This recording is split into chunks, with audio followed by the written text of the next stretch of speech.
Hello and welcome back to the channel. तो आज हम class 10th science life process one shot में complete करेंगे। तो सबसे पहले इस चैप्टर में हमें पढ़ना है लाइफ प्रोसेस के बारे में। तो लाइफ प्रोसेस का मतलब क्या होता है? Life process the basic and essential activity perform by a living organism. किसी लिविंग ऑर्गेनिज्म के द्वारा जब कोई भी वो एक्टिविटी परफॉर्म कर जाती हैं जो उसकी लाइफ को मेंटेन या फिर सस्टेन करने का काम करती हैं, उन्हें हम बोलते हैं लाइफ प्रोसेस। जो एक्टिविटी लाइफ को मेंटेन एंड सस्टेन करती हैं उनको बोलते हैं लाइफ प्रोसेस। तो लाइफ प्रोसेस में क्या क्या एक्टिविटी आती है? सबसे पहले आएगा न्यूट्रिशन, रेस्पिरेशन, फिर ट्रांसपोर्टेशन और फिर एक्सक्रीशन। न्यूट्रिशन में क्या होता है? फूड का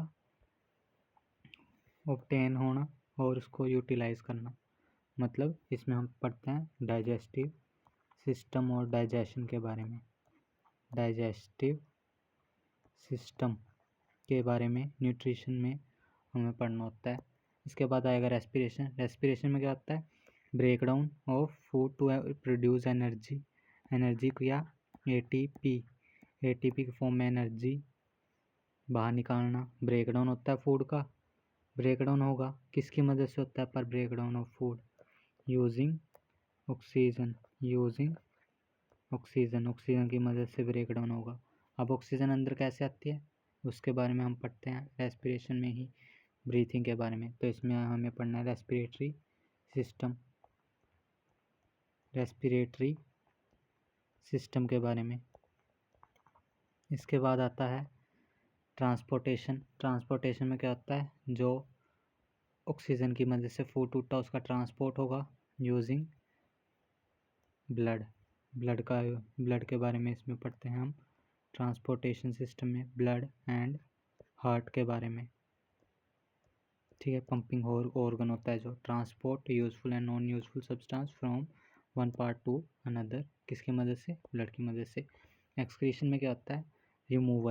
removal of metabolic waste in form of urea की फॉर्म में जो मेटाबॉलिक वेस्ट बाहर निकलता है उसको बोलते हैं एक्सक्रीशन।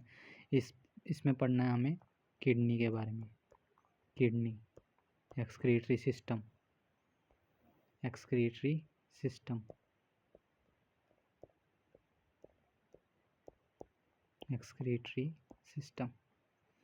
तो वन बाय वन अब स्टार्ट करते हैं इसको। सबसे पहले आएगा न्यूट्रिशन। तो न्यूट्रिशन हमने अभी देखा न्यूट्रिशन क्या है? ऑब्टेन करना फूड को। अब ऑब्टेन दो तरह से ऑर्गेनिज्म होते हैं, ऑटोट्रॉफिक और हेटेरोट्रॉफिक। ऑटोट्रॉफिक वो organism make their own food. Autotrophic में क्या आएगा? Make own food. जो ऑर्गेनिज्म खुद का खाना बनाते हैं उसको बोलते हैं हम ऑटोट्रॉफिक ऑर्गेनिज्म। तो हेटेरोट्रॉफिक क्या होता है? हेटेरोट्रॉफिक हेटेरोट्रॉफिक है जो वो डिपेंड रहते हैं किसके ऊपर? डिपेंड ऑन ऑटोट्रॉफ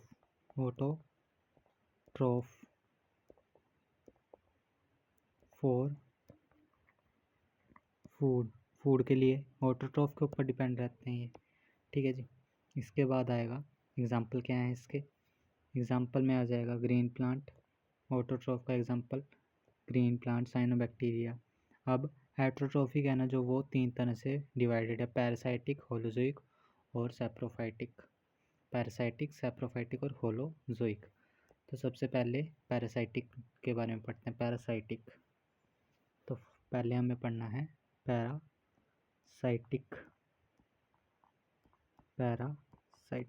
पैरासाइटिक में ना दो तरह से हम ऑर्गेनिज्म को पढ़ते हैं। एक होता है पैरासाइट और दूसरा है होस्ट। पैरासाइट क्या करते हैं? पैरासाइट होस्ट से न्यूट्रिशन लेते हैं। पैरासाइट टेक न्यूट्रिशन फ्रॉम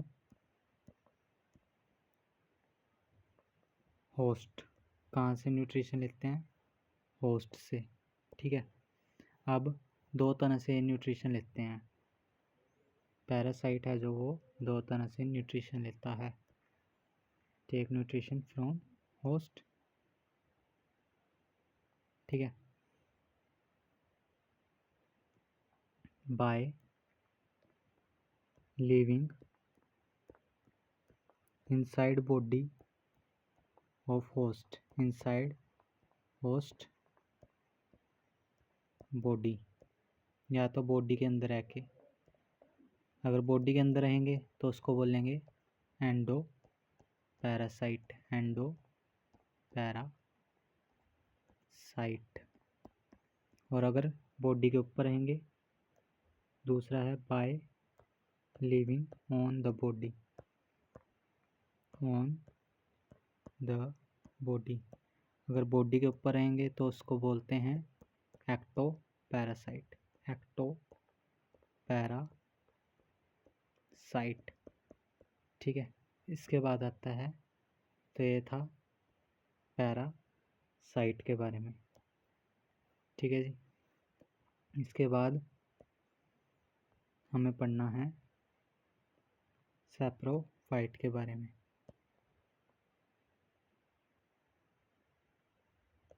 ये है पैरासाइट। अब हमें पढ़ना है सैप्रोफाइट। सैप्रोफाइट में क्या होता है? Saprophyte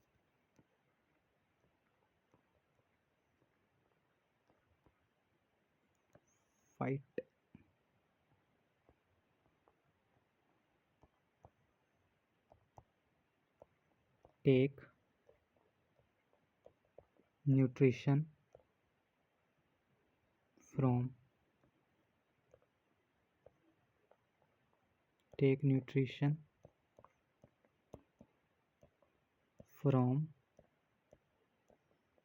dead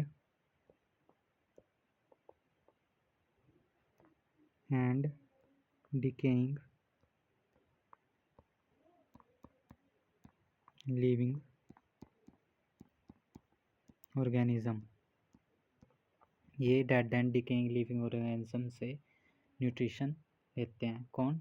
saprophyte. तो सैप्रोफाइट का एग्जांपल आ जाएगा मशरूम, ब्रेड मोल्ड। ठीक है जी, ये सब आ जाते हैं सैप्रोफाइटिक के एग्जांपल। इसके बाद हमें पढ़ना है पैरासाइटिक। हो गया, सैप्रोफाइट भी हो गया। इसके बाद आता है holozoic.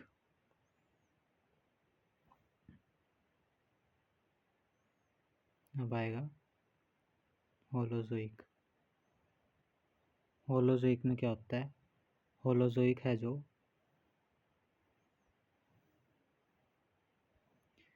Holozoic human, cow, amoeba ये सब होते हैं। तो होलोजोइक में होता क्या है? Holozoic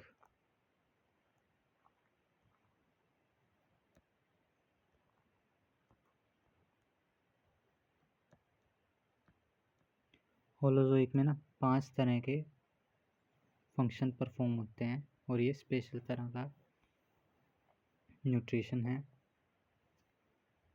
holozoic.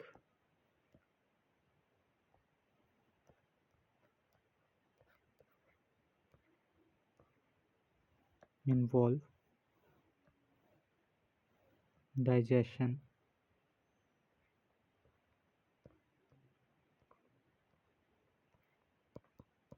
होलोजोइक में क्या होता है? होलोजोइक में हमारा फूड का सबसे पहले इंजेशन होगा। Holozoic nutrition involve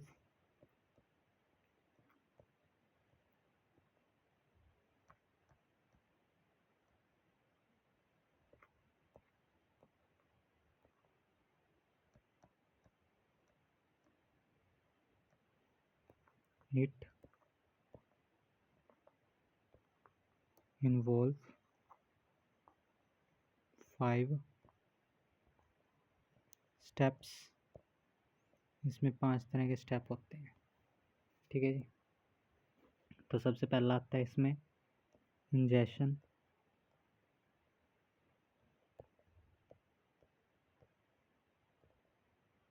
digestion, ingestion होता है, डाइजेशन होता है।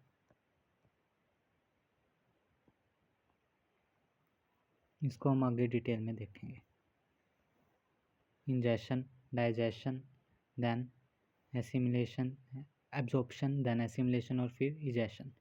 तो अब हमें पढ़ना है photosynthetic autotrophic nutrition in plants. Plants में क्या होता है, ठीक है, न्यूट्रिशन इन प्लांट। तो प्लांट में होता है हमारे पास फोटोसिंथेसिस। ये क्या है, फोटोसिंथेसिस की रिएक्शन। 6CO2 जब 12 मोलिक्यूल ऑफ वाटर के साथ रिएक्ट करते हैं क्लोरोफिल और सनलाइट की प्रेजेंस में, तो वो क्या बनाते हैं, ग्लूकोज और 6 ऑक्सीजन और 6 वाटर मोलिक्यूल। होता कैसे है फोटोसिंथेसिस, सबसे पहले absorption of light energy by chlorophyll. जो हमारा ग्रीन प्लांट्स होते हैं उनके पास क्या होता है, लीव्स। लीव्स में क्या होगा, लीव्स में होगा क्लोरोफिल। क्लोरोफिल क्या करेगा, एब्जॉर्प्शन ऑफ लाइट, लाइट को एब्जॉर्ब करेगा। लाइट एनर्जी को केमिकल में, लाइट एनर्जी का केमिकल में कन्वर्जन होगा। इसके बाद splitting of water molecule into hydrogen and oxygen. Water है जो वो किस में टूटेगा, वाटर की ब्रेकडाउन होती है इसमें, वाटर की ब्रेकडाउन।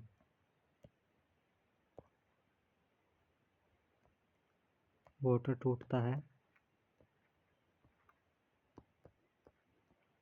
हाइड्रोजन और ऑक्सीजन में,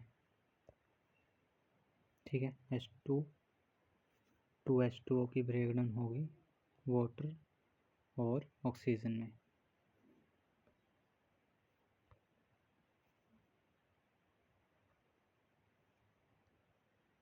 ठीक है जी। इसके बाद आता है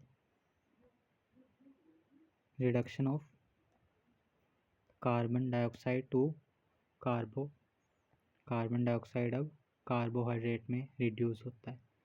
reduction of carbon dioxide to carbohydrate. अब ये स्टेप्स होते हैं किसकी मदद से, कौन करवाता है इसमें, एक ऑर्गन है लीफ का, स्टोमेटा। फंक्शन क्या है स्टोमेटा का, ट्रांसपिरेशन और एक्सचेंजेस ऑफ गैसेस, गैस के एक्सचेंज में हेल्प कराता है स्टोमेटा। होता क्या है ये stomata, tiny microscopic tiny pore like structure है, प्रेजेंट होता है सरफेस पे, लीव्स की सरफेस पे प्रेजेंट होता है स्टोमेटा। स्टोमेटा का रोल एक्सचेंज कराता है गैसेस का, transpiration, opening and closing of stomata, light में ओपन होता है लाइट में, और जब लाइट नहीं होती तो ये बंद होता है। जब ओपन होता है तो ऐसे दिखता है, ये है, जब लाइट नहीं होती तो बंद ऐसे दिखेगा। इसके बाद अब होलोजोइक न्यूट्रिशन मैंने बोला था, अभी पढ़ाऊँगा आगे। तो ingestion, digestion, absorption, assimilation, egestion. Ingestion में क्या होगा, इनटेक ऑफ फूड का इनटेक होता है इंजेशन में क्या होता है, इनटेक ऑफ फूड इनटेक होगा। डाइजेशन में ब्रेकडाउन होगी, ब्रेकडाउन। इसके बाद नेक्स्ट स्टेप में क्या होता है, एब्जॉर्प्शन में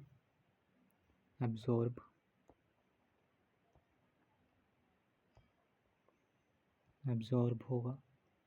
एसिमिलेशन में यूटिलाइजेशन ऑफ फूड बोलते हैं जिसे, और इजेशन में रिमूव, किसका, फूड का नहीं, रिमूवल ऑफ वेस्ट, ठीक है। और ये पांचों प्रोसेस है जो, ये 5 के 5 process perform by digestive system in human. Human में डाइजेस्टिव सिस्टम के द्वारा ये प्रोसेस परफॉर्म होते हैं। तो अब हम पढ़ेंगे intake of food by intake of food. Amoeba किस तरह से फूड का इनटेक करता है। तो अमीबा के पास होता है सूडोपोडिया। ये क्या है?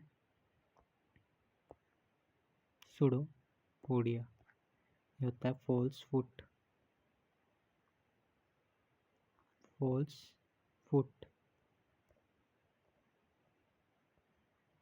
सूडोपोडिया।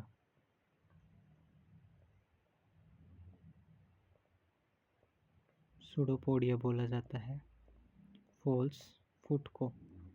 इसकी मदद से फूड इनटेक करता है अमीबा। सूडोपोडिया एक्सटेंशन होता है सेल मेम्ब्रेन की एक्सटेंशन कैप्चर करेगा फूड को। टेक इन फूड अब कैप्चर करा, ठीक है, अंदर गया फूड। अब डाइजेशन होगी फूड वैक्यूल में, ठीक है जी। और अनडाइजेस्टेड फूड है जो वो सेल मेम्ब्रेन की मदद से बाहर चला जाता है। ह्यूमन में अब किस तरह से डाइजेशन होती है। डाइजेस्टिव सिस्टम ऑफ ह्यूमन के पास एलिमेंट्री कैनाल, ये है एलिमेंट्री कैनाल। माउथ से एनस तक। और एसिएटेड ग्लैंड्स होते हैं कुछ जो कि क्या करते हैं, secret juice, secret enzymes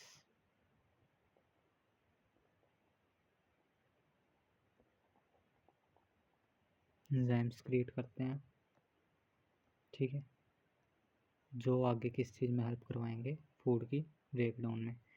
secret enzyme which help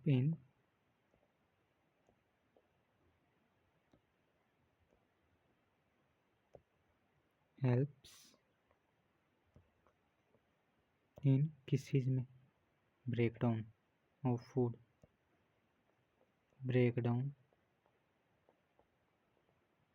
food की ब्रेकडाउन में हेल्प करवाएंगे।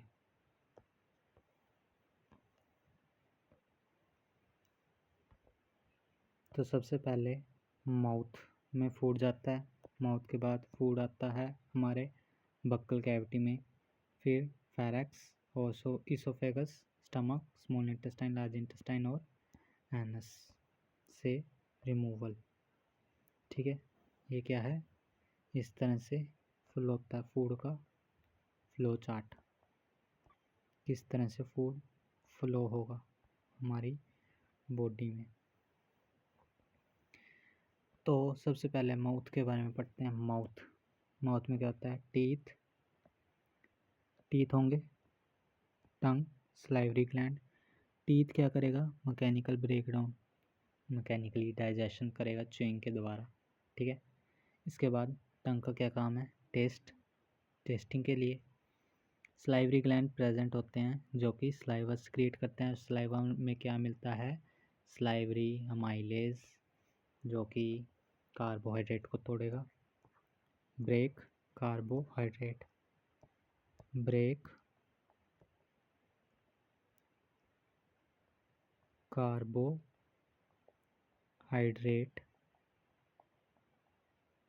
इन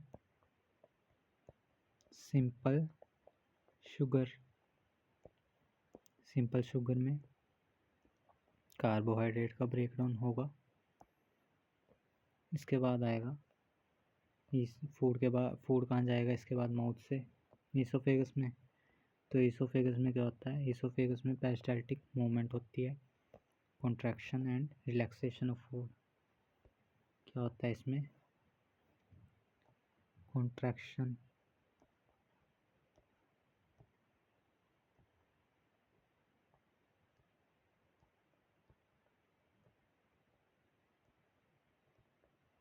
और रिलैक्सेशन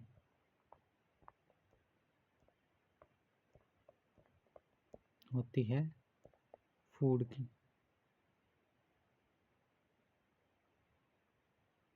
किसकी? फूड की।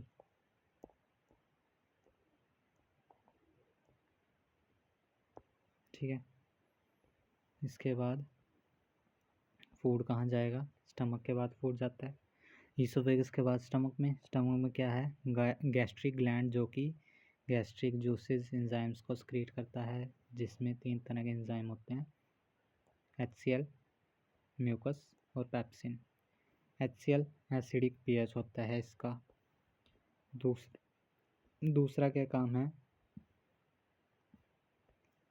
HCl का दूसरा काम है एक्टिवेट करता है पेप्सिन को। Activate pepsin.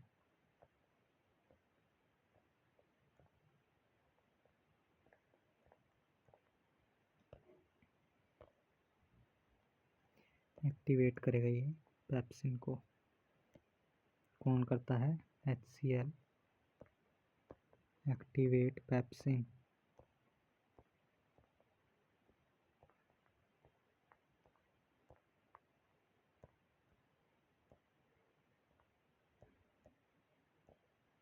पेप्सिन को एक्टिवेट करेगा। ठीक है जी। और पेप्सिन का क्या काम है? पेप्सिन डाइजेशन कराता है किसकी? प्रोटीन की। म्यूकस, अब HCl है एसिड से स्टमक को बचाना है, तो बचाने के लिए क्या है? म्यूकस प्रोटेक्ट करता है स्टमक की लाइनिंग को। इसके बाद आएगा बाइल जूस, जो कि लीवर के द्वारा एक्सक्रीट होता है स्मॉल इंटेस्टाइन में। अब फूड कहाँ जाएगा? स्मॉल इंटेस्टाइन में। ठीक है। तो स्मॉल इंटेस्टाइन में क्या होगा? लीवर अपनी एक्सक्रीशन डालेगा, पैनक्रियाज और इंटेस्टाइनल जूसेस, ठीक है, और विलाई की मदद से एब्जॉर्प्शन होती है। तो लीवर क्या करता है? बाइल जूस निकालता है, इमल्सिफिकेशन ऑफ फैट करे। फैट की इमल्सिफिकेशन मतलब फैट के ग्लोब्यूल्स को तोड़ता है बाइल जूस, और फूड को एल्कलाइन बनाता है, क्योंकि ऊपर क्या बनाया था? एसिडिक हो गया था, अब ये एल्कलाइन बनाएगा ताकि पेप्सिन इसके ऊपर और ये जो अदर एंजाइम है इसके ऊपर अटैक कर सकें। ठीक है। अब पैनक्रियाज है जो, वो पैनक्रियाटिक जूस निकालेगा। पैनक्रियाटिक अमाइलेज होगा जिसमें, अभी ऊपर पड़ा अमाइलेज, तो कार्बोहाइड्रेट की डाइजेशन। ट्रिप्सिन प्रोटीन की डाइजेशन, ऊपर तोड़ा पेप्सिन है, अब आगे फर्दर तोड़ेगा ट्रिप्सिन। लाइपेज, अभी इसने बाइल जूस ने इमल्सिफिकेशन करी फैट की, अब ये इसको डाइजेशन करेगा, अब इसको फर्दर तोड़ेगा। ठीक है। और बाइल जूस है जो, वो स्टोर कहाँ होता है? बाइल जूस स्टोर होता है, बाइल जूस स्टोर होगा इसमें गोल ब्लैडर में। इसमें गोल ब्लैडर के बारे में नहीं लिखा, तो यहाँ पे ऐड करना होगा bile juice store in gall bladder.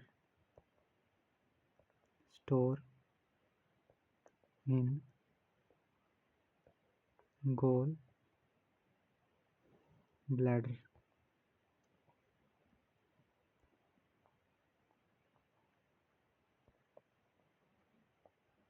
Gall bladder में स्टोर होता है बाइल जूस।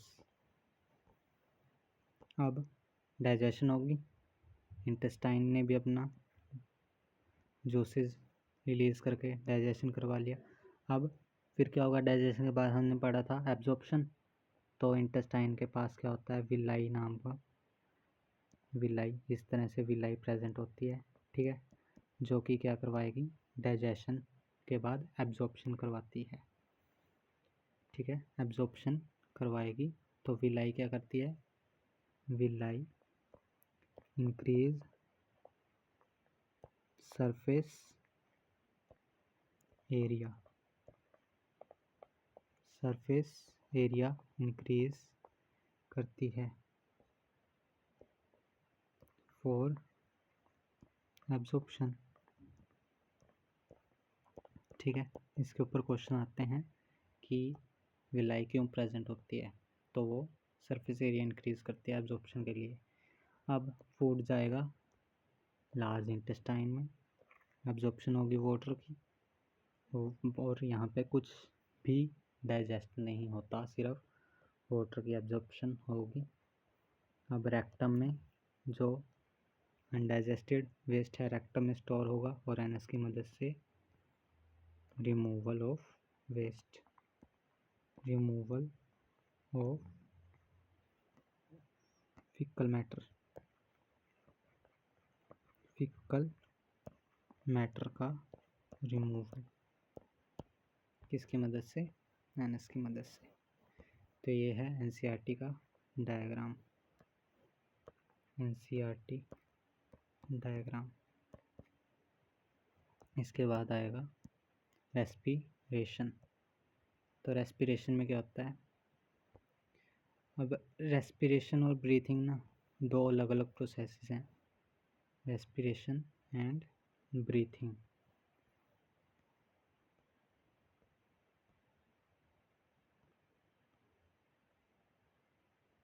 तो सबसे पहले ब्रीथिंग देखते हैं क्या होता है। ब्रीथिंग होता है इंस्पिरेशन एंड एक्सपिरेशन, ये है ब्रीथिंग। ब्रीथिंग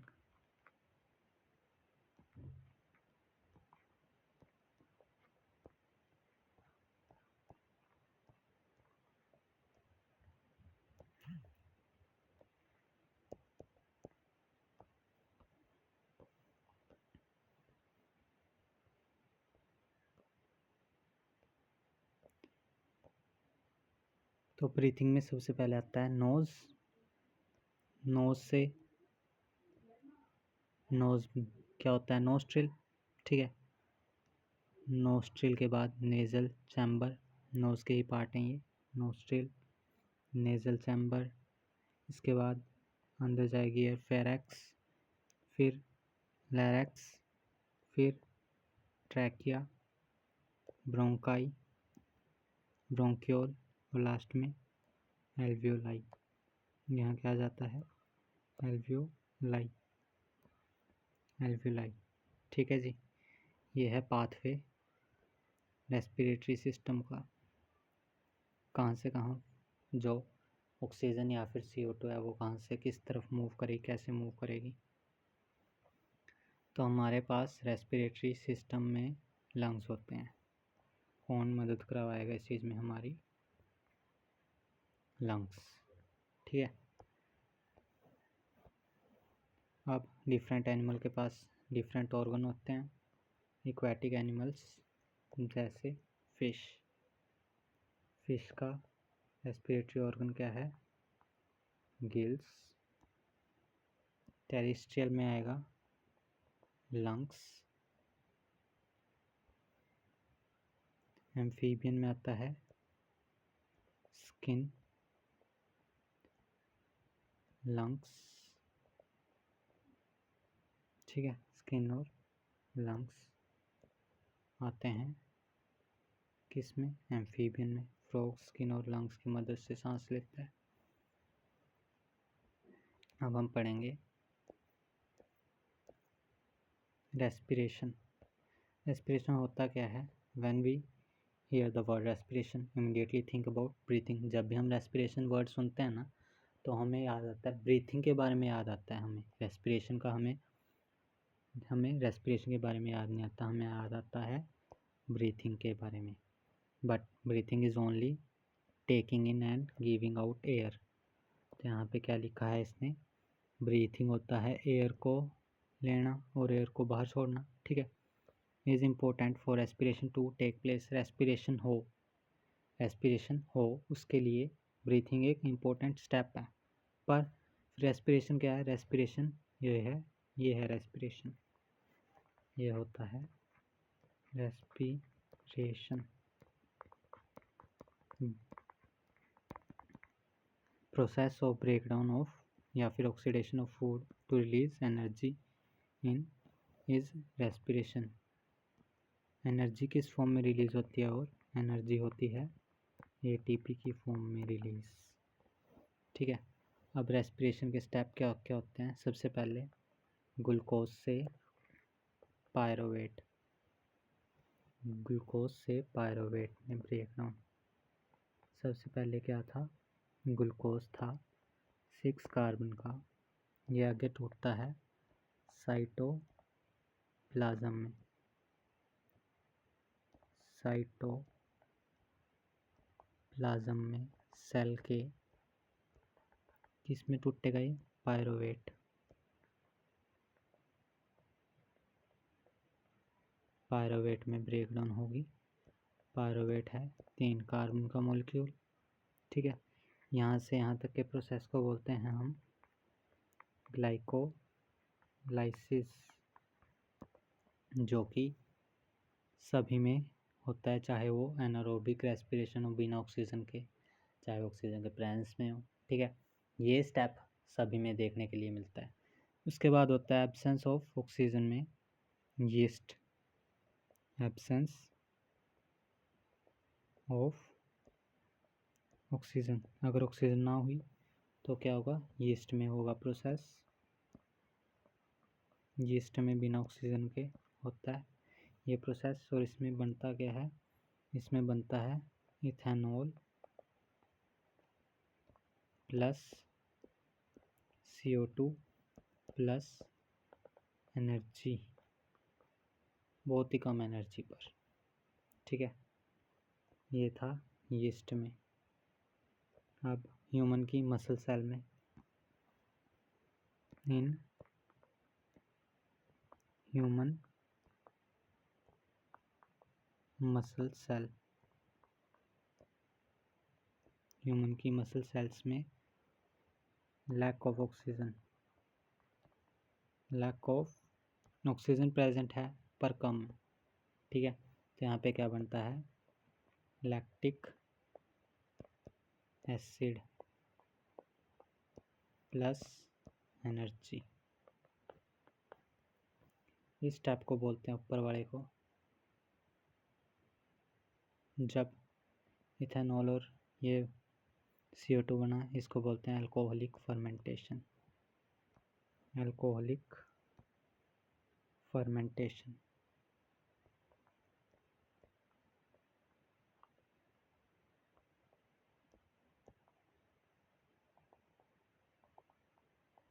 और जब लैक्टिक एसिड बनता है, इसको बोलते हैं lactic acid fermentation, lactic acid fermentation,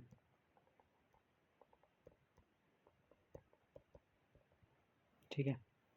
और नॉर्मली जब ऑक्सीजन प्रेजेंट होती है तो क्या होता है, ऑक्सीजन की प्रेजेंस में ये स्टेप होता है माइटोकॉन्ड्रिया में, माइटोकॉन्ड्रिया में CO2 वाटर और एनर्जी 30 से 32 ATP की एनर्जी इसमें रिलीज होती है ऑक्सीजन की प्रेजेंस में। इसके बाद आता है एनारोबिक और एरोबिक रेस्पिरेशन में क्या डिफरेंस है। सबसे पहले रिएक्टेंट, इसमें रिएक्टेंट क्या होता है, ग्लूकोज, इसमें ग्लूकोज एंड ऑक्सीजन। फिर कंबशन होती है इनकम्प्लीट, मतलब अच्छे से नहीं कंबशन होती, इसमें कंप्लीट कंबशन मतलब ब्रेकडाउन इसमें कंप्लीट होगी, इसमें कंप्लीट नहीं होगी। यील्ड 2 ATP सिर्फ, इसमें 36 से 38 ATP। Product lactic acid animals में, यीस्ट में इथेनॉल, CO2 और वाटर इसमें प्रोडक्ट होता है। लोकेशन साइटोप्लाज्म में होता है सारा प्रोसेस, इसमें साइटोप्लाज्म के बाद माइटोकॉन्ड्रिया भी आया था, ठीक है। इसमें क्या होता है, 2 स्टेज होते हैं, ग्लाइकोलाइसिस और फर्मेंटेशन। इसमें glycolysis link reaction, Krebs cycle और इलेक्ट्रॉन ट्रांसपोर्ट चेन, ये नहीं पढ़नी है। ग्लाइकोलाइसिस, इसमें ग्लाइकोलाइसिस और फर्मेंटेशन दोनों होता है, ठीक है। तो अब इनहेलेशन एंड एक्सहेलेशन, सांस अंदर बाहर हम कैसे लेते हैं। अभी हमने पीछे क्या पढ़ा था, नोज़, नोज़ के बाद आया था नेज़ल, नोज़ या फिर नेज़ल पैसेज, नेज़ल पैसेज के बाद आया था फेरेक्स, इसमें नेजल पैसेज, फेरेक्स, लैरेक्स, ट्रैकिया। और इसमें ना कार्टिलेज की रिंग प्रेजेंट होती है। क्यों होती है कार्टिलेज की रिंग प्रेजेंट होती है? टू प्रिवेंट कोलैप्स, ताकि जब ऑक्सीजन बाहर चल जाए तो ये जो ट्रैकिया है वो कोलैप्स ना कर पाए। इसलिए कोलैप्स को प्रिवेंट करने के लिए कार्टिलेज की रिंग प्रेजेंट होगी, जो कि सराउंड्स कहाँ होती है? विच सराउंड द ट्रैकिया, ट्रैकिया के दोनों तरफ सी शेप की होती है। ये रिंग है जो कार्टिलेज की, रिंग ऑफ कार्टिलेज। शेप कैसी होती है? सी शेप, सी शेप होती है इस रिंग की। तो यहाँ पे गया ट्रैकिया, ट्रैकिया के बाद आया था ब्रोंकाई, ब्रोंक्योल, ब्रोंक्योल के बाद एल्वियुलर सैक या फिर एल्वियोलाई। एल्वियोलाई क्या है? Actual site for gaseous exchange, gaseous exchange के लिए एक्चुअल साइट होती है ट्रैकिया। ठीक है जी। अब यहाँ पे ना डायफ्राम लिखा है, एक डायफ्राम। ये डायफ्राम का क्या रोल है? Help in inspiration and exhalation, exhalation और इंस्पिरेशन में हेल्प करता है डायफ्राम। एल्वियुलर एक्सचेंज, अब एल्वियोलाई में किस तरह से एक्सचेंज होगा? अगर ऑक्सीजन का पार्शियल प्रेशर, अगर ऑक्सीजन का प्रेशर अंदर ज़्यादा है और बाहर कम है तो ऑक्सीजन क्या करेगी? लो, हाई टू लो। अगर ऑक्सीजन बाहर हाई है और अंदर लो है तो क्या होगा? हाई टू लो। अगर कार्बन डाइऑक्साइड यहाँ लो है और अंदर हाई है तो ये भी हाई टू लो। ठीक है, इस तरह से होता है एक्सचेंज ऑफ गैसेस, गैसेस का एक्सचेंज। अब जो गैस है ऑक्सीजन और CO2, ऑक्सीजन जब हीमोग्लोबिन के साथ, ऑक्सीजन ट्रांसपोर्ट किसकी मदद से होती है? Oxygen transport by blood, mainly RBC, in form of oxyhaemoglobin,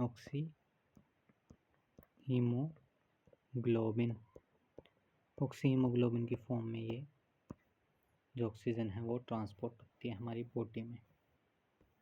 ठीक है, अब ब्रीथिंग के दो स्टेप, इंस्पिरेशन और एक्सपिरेशन। सबसे पहले इंस्पिरेशन मतलब ब्रीथिंग इन। इंस्पिरेशन का क्या मतलब है?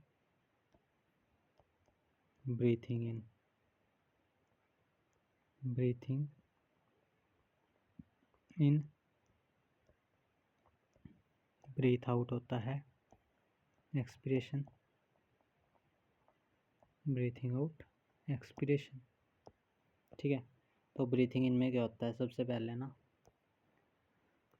डायफ्राम कॉन्ट्रैक्ट करेगा, डायफ्राम कॉन्ट्रैक्ट की वजह से वॉल्यूम इंक्रीज होगा, वॉल्यूम इंक्रीज, जिसकी वजह से प्रेशर कम होगा, और जब प्रेशर कम होगा तो एयर बाहर से अंदर आएगी। ठीक है, और इसका उल्टा होगा एक्सपीरेशन में। डायफ्राम रिलैक्स तो वॉल्यूम कम, वॉल्यूम कम तो प्रेशर ज़्यादा, प्रेशर इंक्रीज। अगर प्रेशर इंक्रीज हो गया अंदर प्रेशर इंक्रीज हुआ अंदर तो बाहर प्रेशर कम, तो high to low air move करेगी। यहाँ पे क्या था, प्रेशर कम हुआ था और बाहर प्रेशर ज़्यादा था, तो हाई टू लो मूव करा था ऑक्सीजन ने, मतलब एयर ने। ठीक है, अब आएगा सर्कुलेटरी सिस्टम।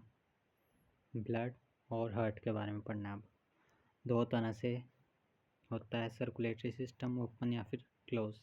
ओपन में क्या होगा, ब्लड आ तो रहा है यहाँ पे क्लोज में, पर यहाँ पे जाके ओपन होगी। यहाँ पे क्या है, ये क्लोज में ही फ्लो कर रहा है, ये कैपिलरीज बन रही है यहाँ पे। ठीक है, यहाँ पे कोई कैपिलरी नहीं है।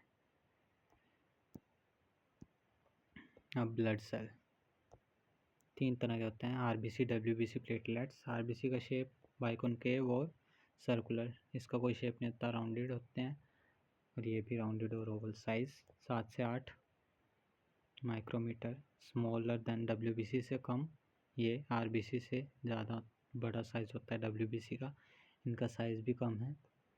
ठीक है, प्लेटलेट्स का नंबर सबसे ज़्यादा 5.5 million in male, 4.5 million in female.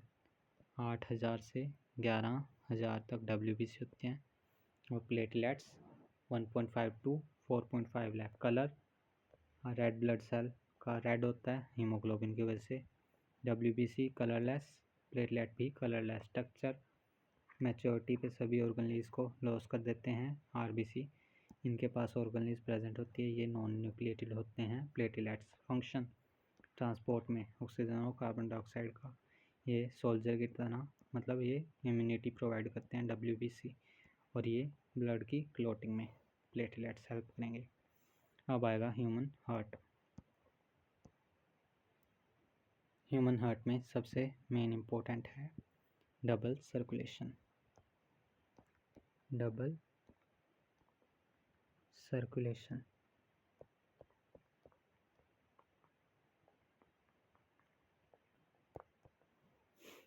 तो डबल सर्कुलेशन में क्या होता है, दो तरह से फ्लो होता है ब्लड का, एक पल्मोनरी सर्किट है, एक सिस्टेमिक सर्किट होता है।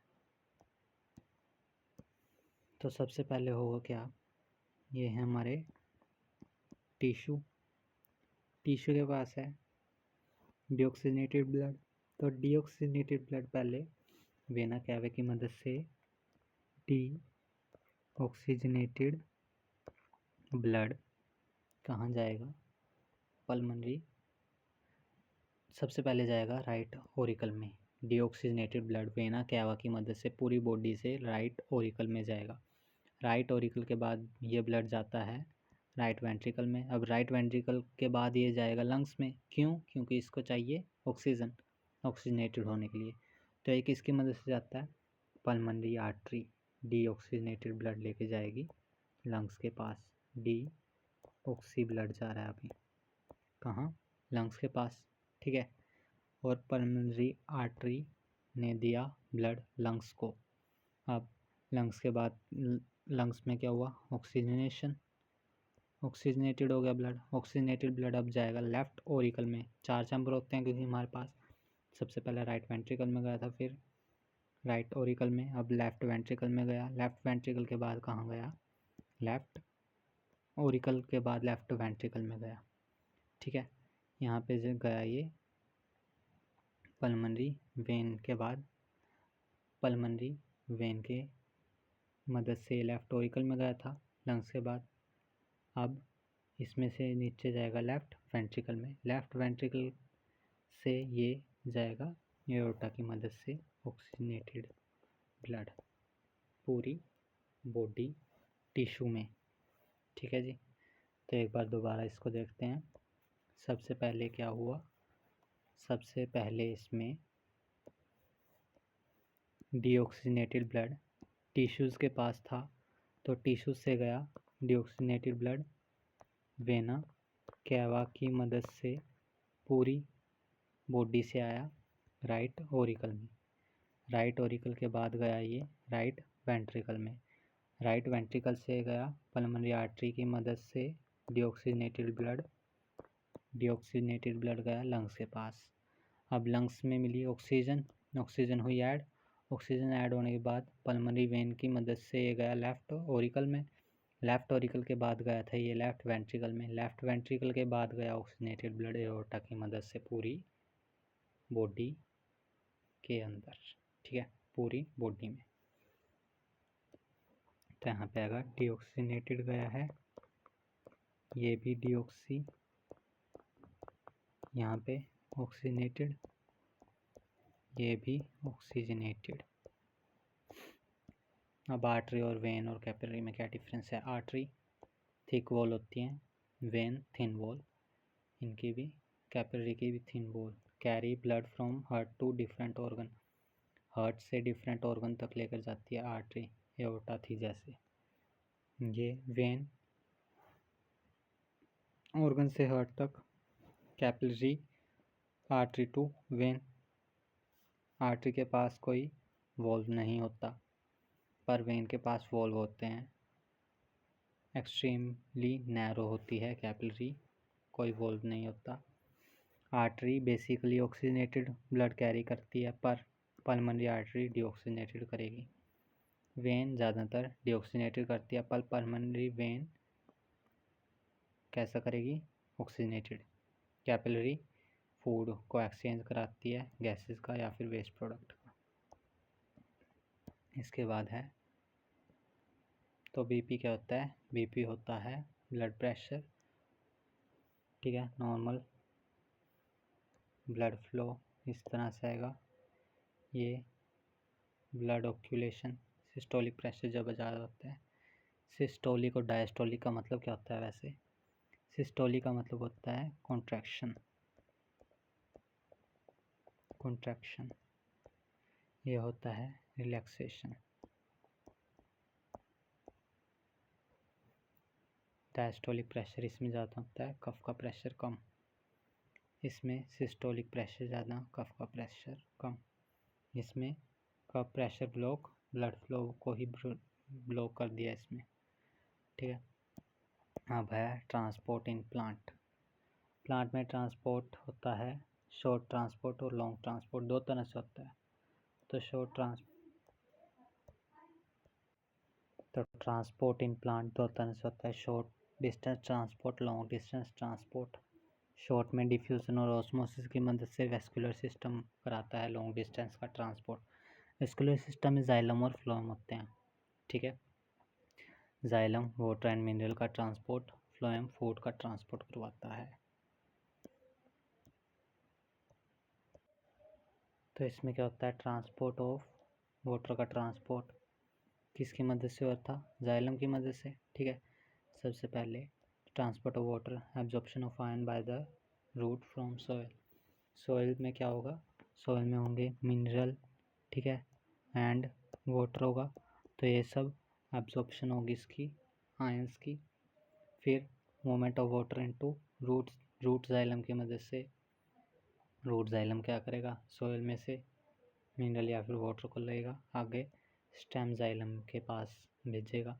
ये स्टेम जाइलम लीव जाइलम में, then loss of water through stomata transpiration बोलते हैं जिसे।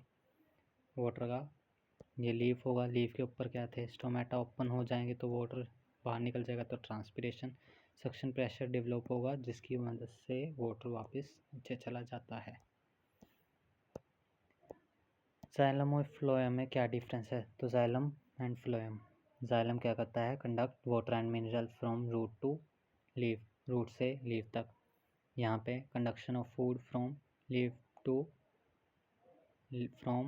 Leaf to all part of the plant. Xylem mainly dead से बनता है, ये लिविंग एलिमेंट से। ये यूनिडायरेक्शनल फ्लो, इसमें बाई डायरेक्शनल, ऊपर नीचे, इसमें नीचे से ऊपर मेनली।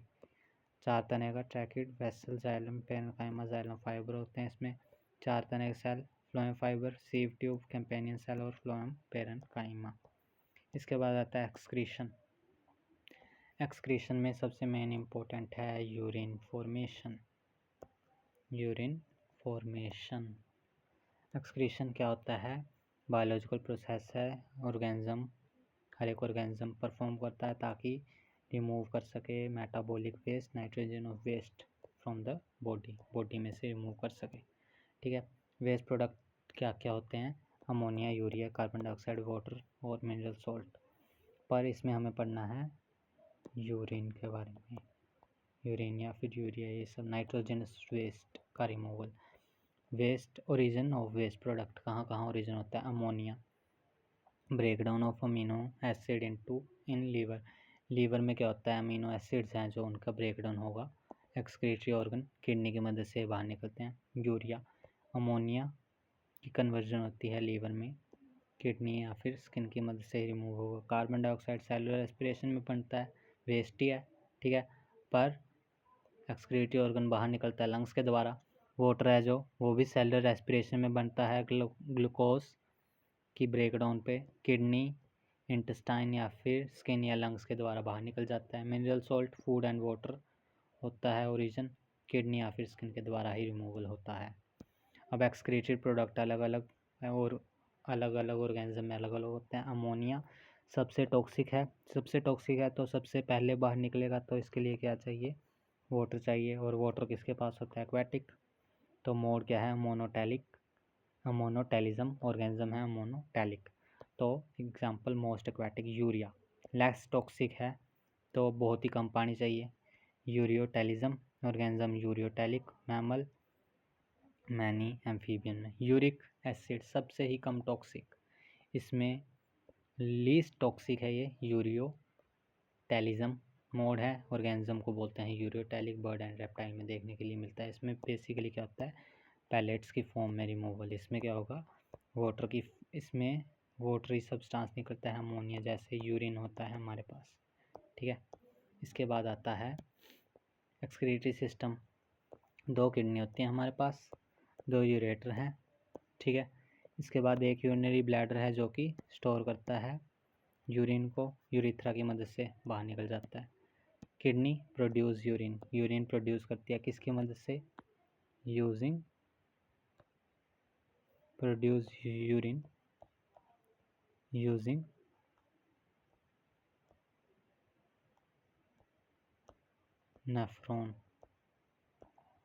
नेफ्रॉन की मदद से, ठीक है। यूरेटर क्या करता है? ट्रांसपोर्ट करता है यूरिन को यूरिनरी ब्लैडर की तरफ, टेम्परेरी स्टोर होगा यूरिन यूरिनरी ब्लैडर में। यूरेथ्रा ट्रांसपोर्ट करता है यूरिन को बॉडी से बाहर। अब किडनी लोकेटेड होती है बैकबोन की तरफ, लोअर एब्डोमेन में। बीन शेप स्ट्रक्चर है, 120 से 150 ग्राम वेट होता है। वेस्ट प्रोडक्ट की रिमूवल करवाता है। Nephron structure and function unit होता है किडनी की, फंक्शन यूरिन फॉर्मेशन इसका काम होता है, ठीक है। तो सर इसमें होता क्या है? बोमेन कैप्सूल, ठीक है। बोमेन कैप्सूल में रीनल आर्टरी है जो, रीनल आर्टरी ये क्या कर रही है? ब्लड इनटू किडनी में ब्लड को लेकर जाएगी। अब यहाँ पे क्या होगा? ग्लोमेरुलस क्या है? बेसिकली ये गुच्छा है बहुत सारी ब्लड वेसल का, कैपिलरीज का, टफ्ट ऑफ कैपिलरी,